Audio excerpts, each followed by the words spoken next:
Hello, this is the final presentation of CSC 2549. Our project is position-based fluids. Fluid simulation is important in computer graphics. It has wide applications such as movies and games. Particle-based fluid simulation is simple and easy to implement. We implemented position-based fluids by Miles McLean and Matthias Müller. They introduced incompressibility constraint on position-based dynamics framework, and they balanced stability and performance.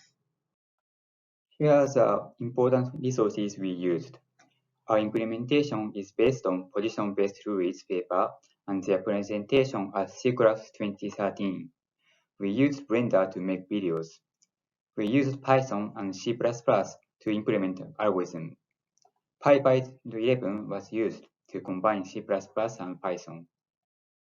Here is the outline of the algorithm. First, the particles are moved by external forces. Gravity is the only forces in our settings. Second, particle positions are corrected to satisfy incompressibility constraint. Third, the particle positions are corrected to avoid collision to walls.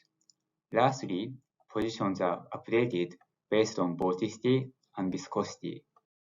We will show the results of the implementation. First, we show wave generation. In this experiment, we put fluids in a box. There is a wall inside the box, and it moves left and right. Waves are generated by the walls. Next, we show the result of surface reconstruction of the same experiment. In this experiment, the surface is reconstructed based on the density of each grid. The isosurface is plotted by Mayabi.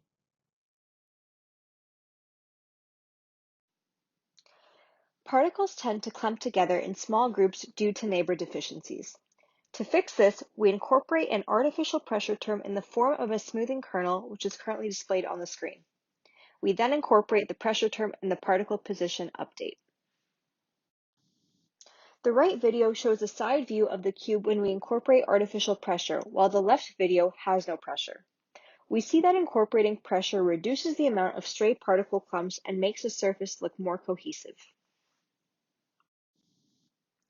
To control the diffusion of particles, we implement vorticity confinement, as position-based algorithms often dampen their movement.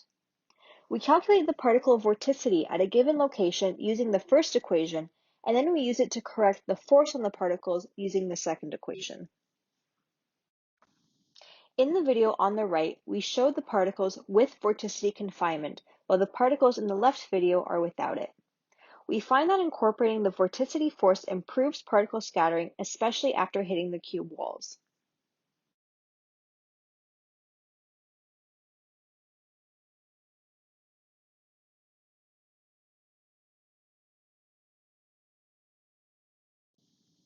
We applied a viscosity parameter to change the fluid resistance and see what the algorithm looks like when simulating a variety of fluids.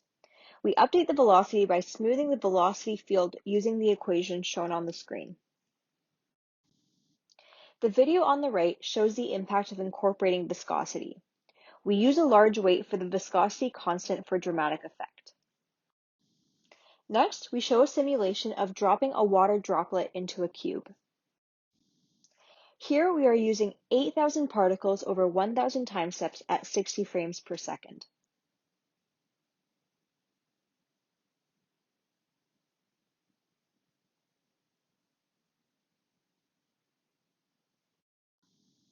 To make the simulation more lifelike, we did a surface reconstruction using the marching cubes algorithm. The algorithm creates a mesh by determining which polygons best represent every neighborhood of 8 particles. We convert the particle scenes to voxels and extract the surface using marching cubes. Here we are showing a simulation for 8,000 particles over 1,000 time steps. Finally, we use Blender procedural textures to make the meshes look more like water. We hope you enjoyed our simulation and thank you for watching.